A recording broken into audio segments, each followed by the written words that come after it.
Well, Unisa has shortlisted 2 academics to take over from the outgoing Vice-Chancellor. The Council's selection committee held interviews and shortlisted Professor Puleng, LenkaBula and Professor Sandile, Songca. LenkaBula is currently the Vice-Rector for Institutional Change, Student Affairs and Community Engagement at the University of Free State.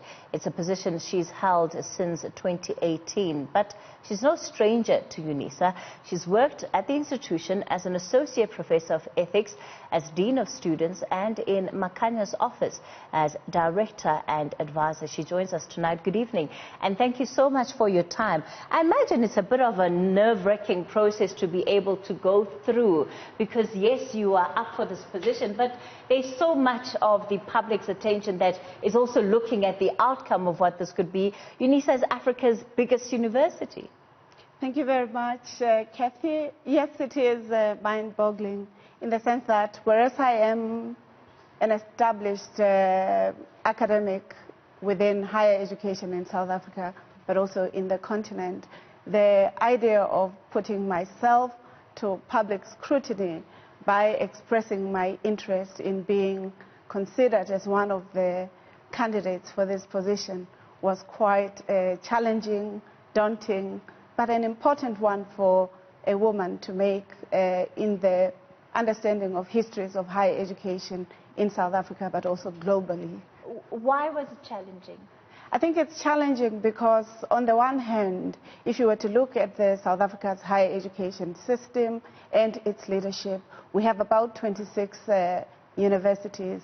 Only 4 or 5 have women, competent women who are leaders. I want to use that adjective. So you'd see that this is not a terrain that many women opt for, probably because there are many impediments in higher education in terms of the fact that women may have been latecomers into the leadership systems, or because of higher education exclusionary practices and its misogyny or patriarchal cultures that are embedded in histories of coloniality, whether in the knowledge production, in the administrative processes, or in the questions of promoting access and success for students, for staff.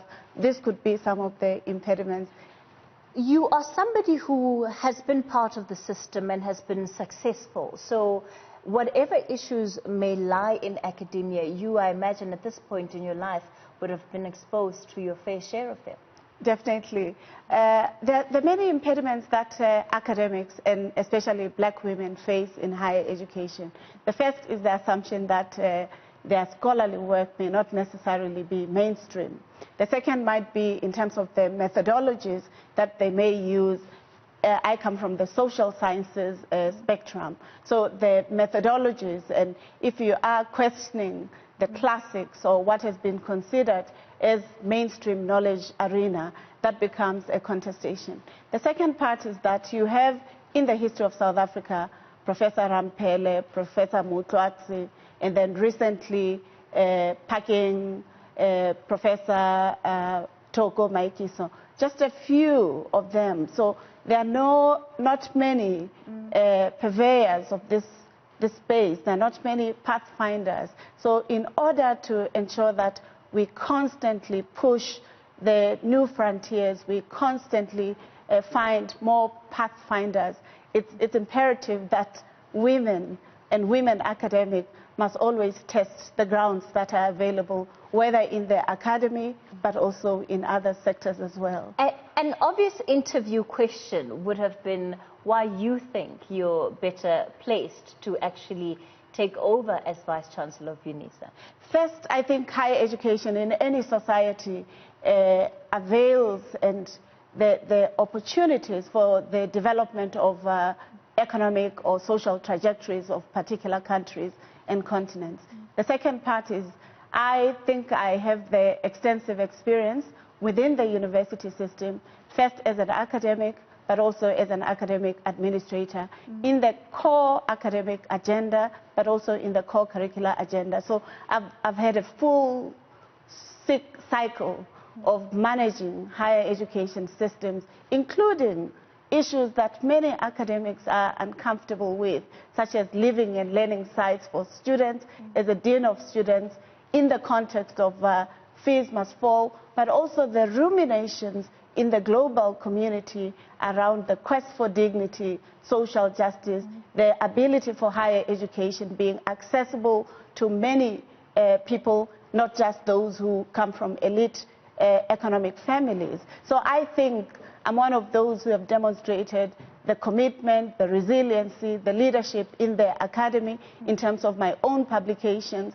my own development of mentees, of masters and doctoral candidates, but also of institutional building. I've been in the forefront of bringing the World Social Sciences Forum to have their first conference in Africa. I've had the opportunity to also teach in other universities outside the context of South Africa and the continent, such as the University of Toronto.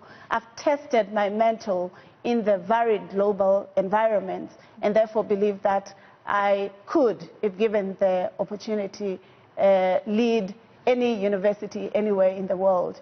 Fantastic. You certainly sound like you're ready for the job. I mean, if I was the one making the decision, I probably would have signed off already on this transaction.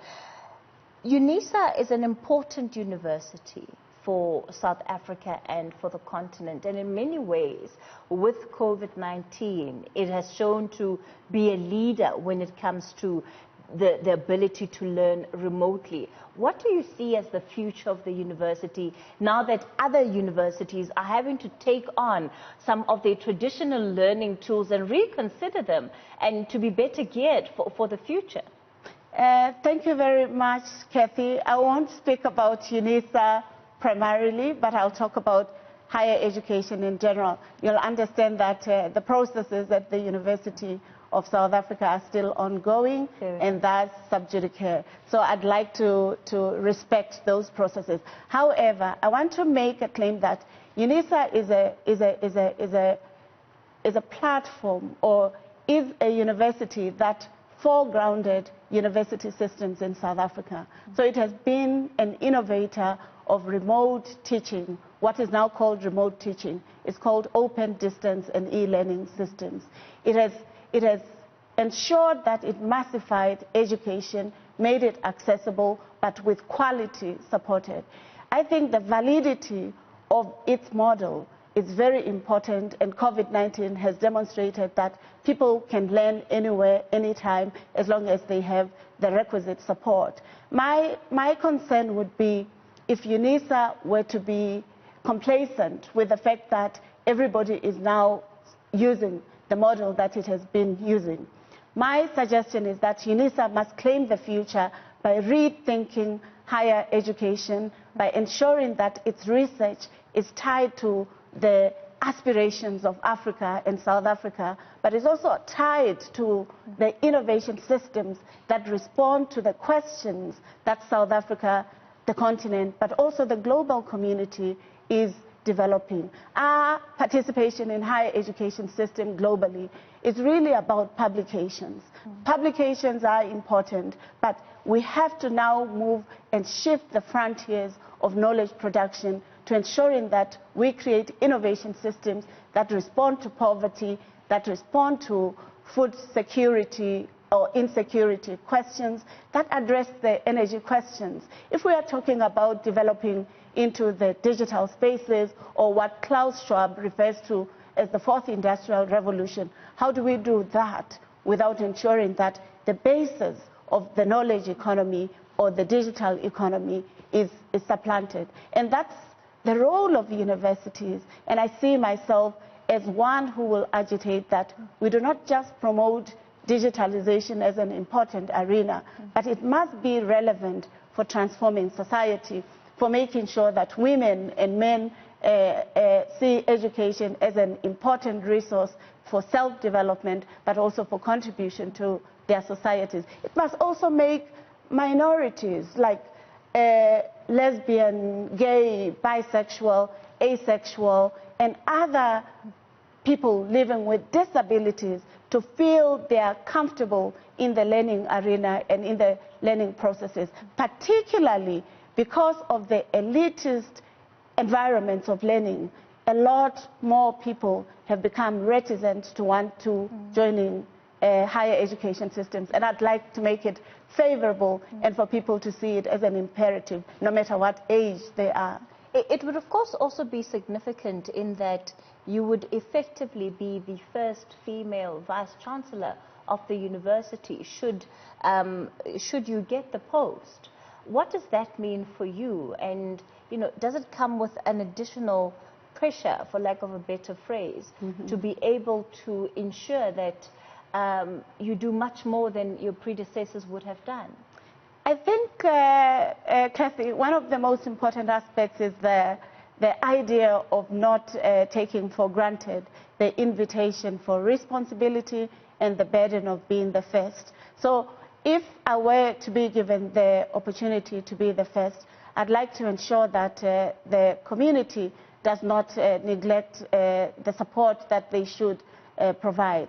However, I think the responsibility is to be agile, to be effective, to ensure that the investment that South Africa makes, but also the continent, into the development of higher education as a lever for development is manifest in the leadership that I will provide in higher education. But I also think my work already has demonstrated that it is possible for universities to care about social justice, to care about social development, to ensure that they're at the center of global discourse formation as well as knowledge formation. And I think those are important aspects, because even as we decolonize knowledge, we must ensure that we are internationally relevant and competitive. Even when we ensure that knowledge is inclusive, it's accessible, it's transformative, it challenges those systems of oppression, we must ensure that it does not just talk, it creates solutions that help us to forge ahead. We cannot be living in a society that is comfortable to having majority of its people living in poverty and academics not trying to contributing to such solutions. We cannot live in a society where infrastructure problems are many, and yet we are not forming scholars that are engineers, that are excited around solving these problems. And we also need academics who just dream about the future and use knowledge as a frontier of thinking, rethinking, relearning, because when we do that, we then actually push knowledge from just being utilitarian. So I am of the view that if I were to be given this opportunity, I would actually think around how we harness these resources to ensure that they contribute to the continent, to the global arena, but first and foremost to our country. Professor Puleng, it's been an absolute pleasure being in conversation with you, Professor Puleng LenkaBula, who is a shortlisted candidate for the Vice-Chancellorship at the University of South Africa.